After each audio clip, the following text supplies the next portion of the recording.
Bueno, vamos a seguir con el siguiente ponente, Sergio Guevara Escamilla.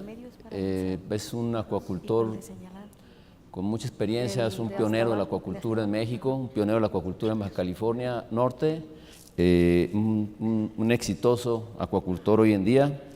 Sergio, por favor, si puedes hablar desde donde estás si gustas, no es necesario venir aquí, pero como tú quieras, okay. Te sientes más cómodo. Voy al... necesito el... Está bien. Sentado hablando. ¿Qué tal? Buenos días a todos. Antes que nada quisiera agradecer a las autoridades de Conapesca de habernos invitado y dado esta oportunidad de compartir con ustedes algunas experiencias en los 27 años que llevamos en esta actividad. Quisiera primero que nada poner en contexto lo que son los moluscos bivalvos, de lo que vamos a hablar en el mundo. Y aquí tenemos una gráfica con la producción de las especies acuícolas marinas más importantes a nivel mundial, registrada en 2016.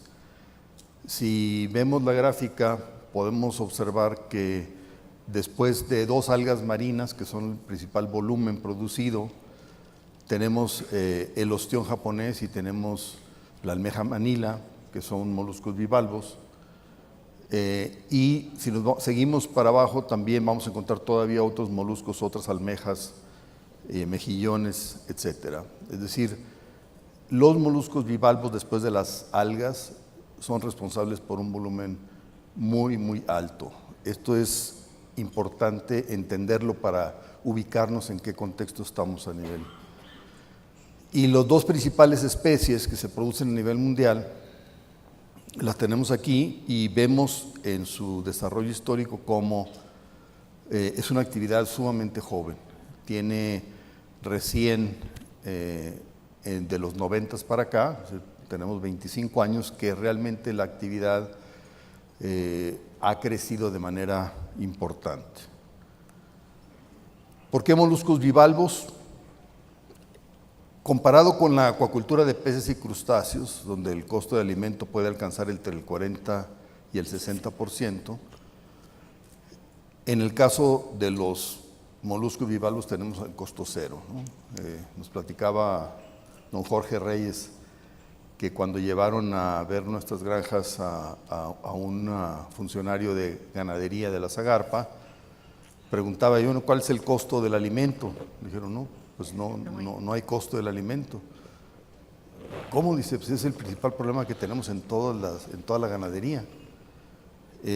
Pues no, aquí no hay costo. Dice, ¿por qué no está lleno esto de moluscos? ¿Por qué no está todo el mar lleno de moluscos, ¿no?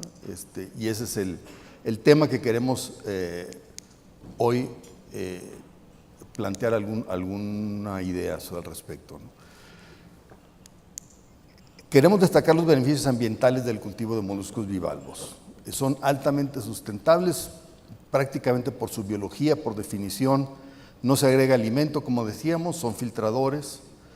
Las densidades tienen que ser acordes, armónicas con la capacidad de carga del sistema. Si pone uno demasiado, simplemente no tienen suficiente alimento, no crecen suficientemente rápido, se estresan. Entonces es un sistema ahí autorregulado. Por otro lado, hay un beneficio adicional, que las estructuras de cultivo de los moluscos se convierten en un sustrato para la protección de muchas especies juveniles que posteriormente se reclutan a las poblaciones naturales, y esto ayuda pues a la producción por pesca de otras especies. Otro aspecto importante es que para cultivar moluscos bivalvos necesitamos certificar las aguas, clasificar las aguas y certificar las plantas en donde los empacamos, y para mantener las aguas clasificadas como aprobadas para cosechar moluscos bivalvos necesitamos tener un monitoreo permanente del agua en la que crecen, ¿no? Y tenemos un programa mexicano de sanidad de moluscos bivalvos liderado por COFEPRIS, que es parte importante de este esfuerzo. Y por último quisiera señalar entre los beneficios ambientales que las granjas de moluscos se convierten en trampas de carbono, contribuyendo a contrarrestar el efecto invernadero y la acidificación del océano.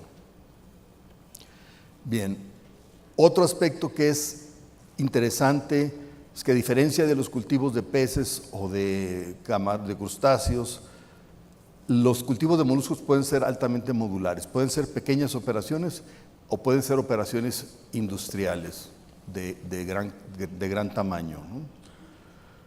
Nosotros tenemos la fortuna de estar ubicados en la zona templada del Pacífico mexicano. Aquí es donde existen más tecnologías, especies ya muy adaptadas a la acuacultura y existen mercados para las mismas. Entonces es una gran ventaja. El gran reto en las zonas subtropicales y tropicales es justamente desarrollar las tecnologías y los mercados disponibles.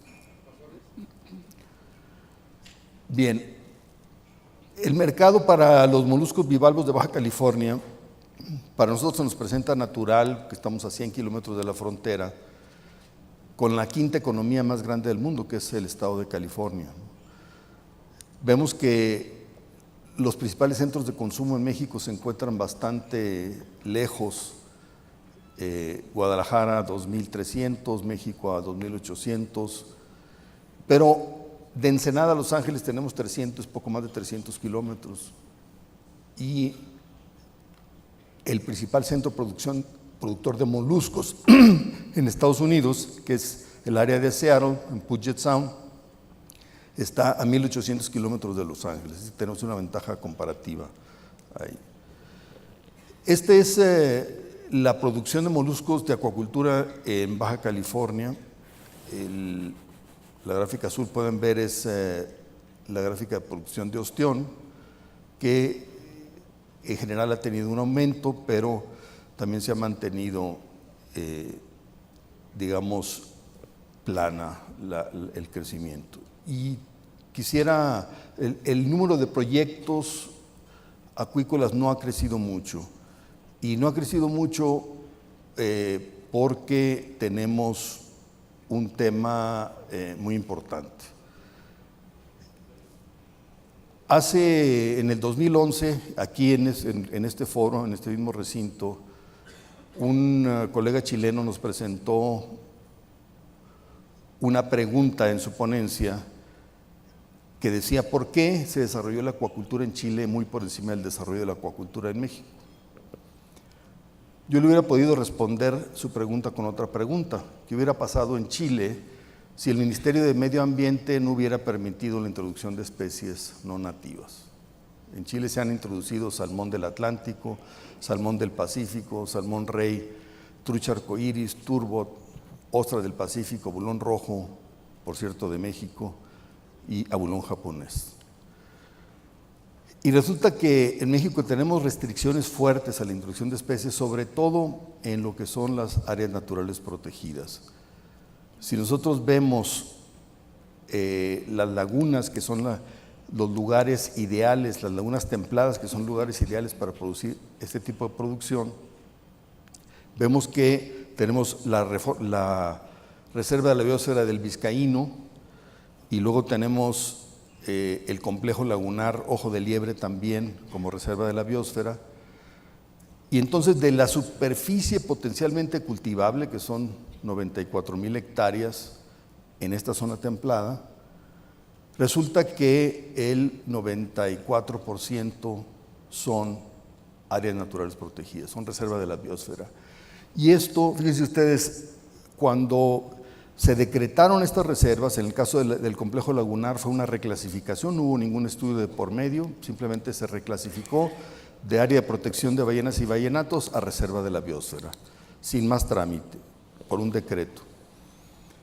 Y finalmente, hace algunos años estaban tratando en la CONAMP de hacer un planteamiento, una propuesta de plan de manejo para el complejo lagunar.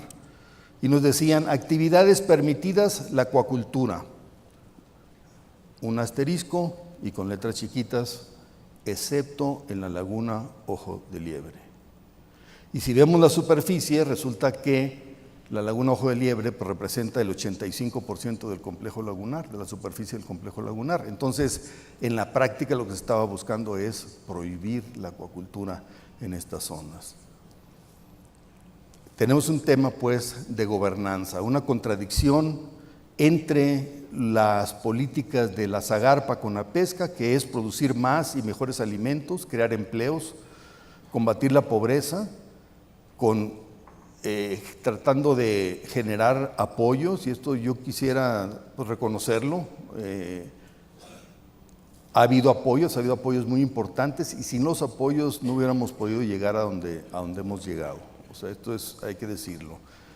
Y bueno, mucha gente dice que hace falta más apoyos. Bueno, los apoyos, si tomamos en cuenta las condiciones del país, yo digo que los apoyos son bastante buenos y generosos, porque pues las finanzas del país no son de lo mejor.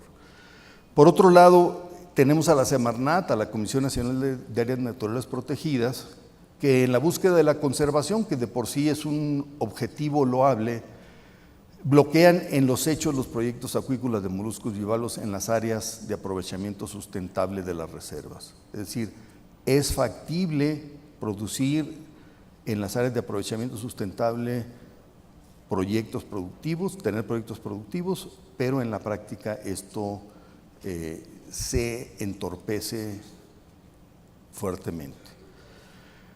Bien, esto nos lleva a una situación que yo llamo un caso clásico de la ley de consecuencias no deseadas. Es decir, se busca protección, se crea un vacío, y ese vacío es llenado por las actividades ilegales. Las actividades ilegales, como la pesca furtiva, se establecen y lejos de conservarse, lejos de tener productores regulados que reportan, que respetan vedas, etcétera, y que vigilan, se crea un vacío que es llenado por las actividades ilegales, y esto finalmente genera problemas de... Bien, quisiera finalizar este segmento de la plática compartiendo con ustedes lo que es nuestra operación en una reserva, en este caso en nuestra granja de ostión. Es una vista aérea en la laguna Ojo de Liebre. Es una vista en la marea baja de la zona intermareal, utilizando el sistema francés para cultivar ostión. Y recientemente hemos adoptado el sistema australiano también para darle un acabado a nuestro producto, que esto nos ha producido un gran beneficio porque hemos logrado tener un producto de mucha mejor calidad, y esto se repercute en el precio en el mercado, ¿no?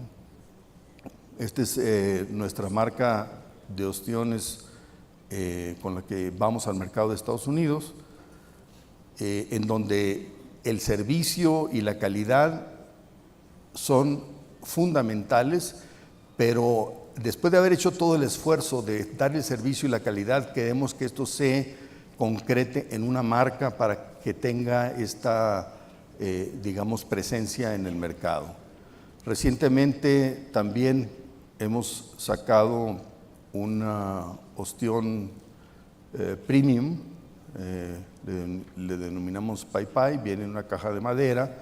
Es un ostión pequeño pero muy llenito de concha, que logramos gracias al sistema australiano. Podemos regular la dureza de la concha y podemos regular también el llenado de la carne, y esto nos permite obtener un precio premium en el mercado. Bien, para cerrar quisiera hablar de la sinergia de la acuacultura de moluscos bivalvos con otras actividades, con las actividades agrícolas y vinícolas, con la producción pesquera, con el turismo y con la conservación. En el caso de la producción agrícola y vitivinícola, se caracteriza en la zona, se caracterizan los productos de origen, y un ejemplo de esto es el Festival de las Conchas y el Vino Nuevo, que ya ha tomado un renombre nacional e internacional, así como que, por cierto, ha sido apoyado los 2 últimos años de manera importante por la CONAPESCA. En el caso de la producción pesquera, les mencionaba, las artes de cultivo se constituyen en refugio de larvas y juveniles y por lo tanto benefician la producción pesquera. En el caso del turismo, a través de la gastronomía y del turismo, acuaturismo, también resulta, resultados sinérgicos. Y en el caso de la conservación, ya lo mencionamos, la vigilancia en la calidad del agua y la trampa de carbono y el restablecer equilibrios de poblaciones que estaban totalmente diezmadas por la sobrepesca, ¿no? Esto es finalmente, quisiera señalar nada más qué especies podemos nosotros desarrollar de moluscos bivalvos. Está la almeja chocolata, está la almeja mano de león, el callo de hacha, la almeja pata de mula, la almeja generosa y la almeja Venus. Nosotros estamos haciendo algunas pruebas piloto con almeja generosa, que tiene también con callo de hacha. Bien. Hay un gran potencial acuícola en los moluscos bivalvos en Baja California. Tenemos acceso a tecnología, tenemos aguas limpias, tenemos acceso a mercados y para dar un orden de magnitud, nosotros pensamos que en Baja California se deben de estar produciendo alrededor de 50,000 toneladas con los recursos que tenemos, ¿no? Los grandes retos que tenemos para lograr esto son la diversificación de especies, el desarrollo tecnológico, la genética para adaptar a los temas de cambio climático, la disponibilidad de semilla, es decir, laboratorios, y lo que ya mencionábamos, lo de gobernanza, ¿no? Muy bien, muchas gracias.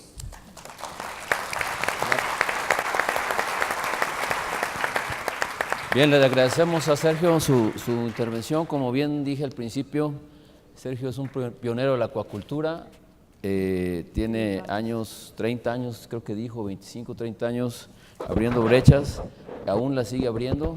Esperemos que no se canse por el bien de las generaciones futuras. Muchas gracias, Sergio.